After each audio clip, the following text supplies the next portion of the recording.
In this video, I want to talk a little bit about what do these and, or, and not gates look like in the real world. And this is applicable to your lab environment, basically. So in this course, you learn the theory. So there's something called logic, Boolean logic, and it uses ones and zeros. And we can perform logic by using gates. And we can make gates out of some basic elements called transistors, resistors, and diodes, which you learn in your other courses. So in the real world, these gates are not just an academic exercise of funny looking symbols on paper. They're actual real things. And if some of you have managed to get a parts kit yet, you can see them. They sit in your parts kit. They are computer chips. So they are a little silicon chip, and they are black, and they have little pins at the side of them, which are metallic, and you can wire up to them using your breadboard, which you will learn in your labs. Breadboard, by the way, is a funny word. It's a prototyping board. It's an electronic prototyping board, and it's just a board that lets you wire things up because some of the wires are already sort of in it. It's called a breadboard because before these were invented, people used to take a wooden board that was used to slice bread, and they would hammer some nails into it, and then they would wire between the nails, and that's how they would make their electrical connections. So that's where the funny word breadboard comes from. But anyway, that's just an aside. I want to talk to you about the chips that are in your kit and how that relates to our lectures.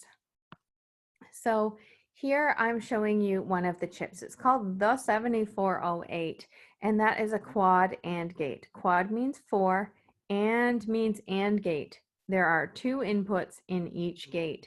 So what is an AND gate? Remember, an AND gate from our lecture, we know it looks like this.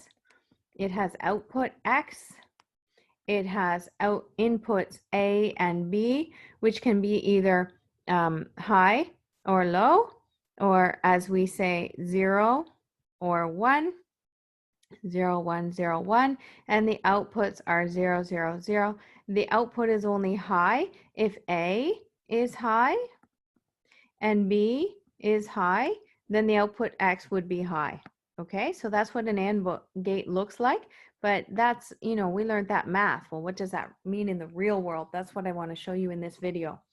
So you open up your parts kit once you get it, and you see that you have this thing and it's a chip. And there's a certain way that you're supposed to hold a chip, and it's not shown in this diagram, but you'll see that the chip actually has a little indent on one of the sides. So it's not labeled with what is pin 1, 2, 3, 4, 5, etc. You can just tell by the indent. So the indent sits there, and you're supposed to hold this chip with your fingers with this indent pressing up, and that means on the left hand side here, we'll call it pin 1, and on the right hand side here is pin 14. All right, in every single chip, in every single integrated circuit, pin 7 gets wired to ground. Okay, so you wire this to ground, and pin 14 has to be wired to positive, to power. Okay, so I'm just going to say power. That's how these chips get their power to work. So you have to wire those in, and you'll see in the videos, the lab videos, about how to do that wiring. Now, what's inside this chip? This chip is made out of resistors, transistors, and diodes. We're not going to learn exactly which combination of resistor and transistor diode gets put together, but I can show you that right here, it's not too complicated. Right here, you see that this is an AND gate. Just like I drew over here. It's an AND gate. So, but look, it's an AND gate drawn sideways. So that's an AND. And I can plug some things into it. I can wire a signal A here. I can wire a signal B here. And then out of it, I can wire X. Now, in your labs, what you're supposed to do is now take X, wire that up to something important like an LED, right? So you can connect that to, I'm trying to draw a light bulb here, an LED that's going to turn on, oops, or off.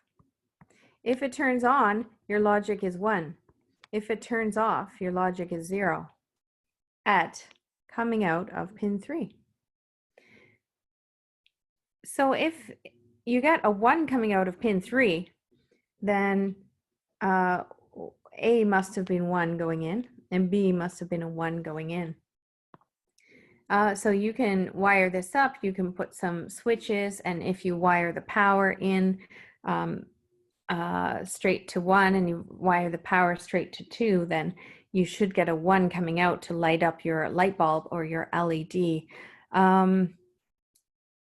You can wire in a switch, that's also in your parts kit, and you can have, you can go from power to a switch and then to A, and then when you close this switch, then it sends a signal of 1 in, and close the other switch, it sends a signal of 1, etc. So that's how you can play with this AND gate. But you can see here that I was just working in the top left-hand corner, one of these AND gates just in here. But how many AND gates are on this chip? Quad. There are 4. The word quad means 4. So that's an AND gate. And then the next AND gate is squished in here, and it works exactly the same way. Here's another AND gate where the inputs to that AND gate are 4 and 5, right? The inputs are 4 and 5 to that one. 4 and 5 you'd wire in, and the output is going to be 6. Similar to over here, here's another AND gate where the inputs are now A and B are pin 12 and pin 11, and pin 13 is the output X. So there are 4 AND gates sitting in one chip. That means quad, and you would wire that up accordingly. And now there's also an OR gate that's called 7432. It's quite common. You can Google it, read all about it. Again, here you would wire, you need to wire your positive and you need to wire your ground, and then you would put signal A in here. You would wire signal B to here, and then you would see what is the output X, right? All right, and the NOT chip. Here's a picture that's lovely about the NOT chip because it it's actually showing where this little dip is, so how to hold it.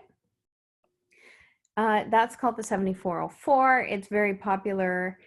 Again, you have to wire your power and your ground, but here this is inversion operation, so the input is your signal A, your output is X. So if, let's say, 0 is your input, then 1 is your output. If 1 is your input, then 0 is your output. So that's how that chip works. That's called a 7404, and you also have it in your kit.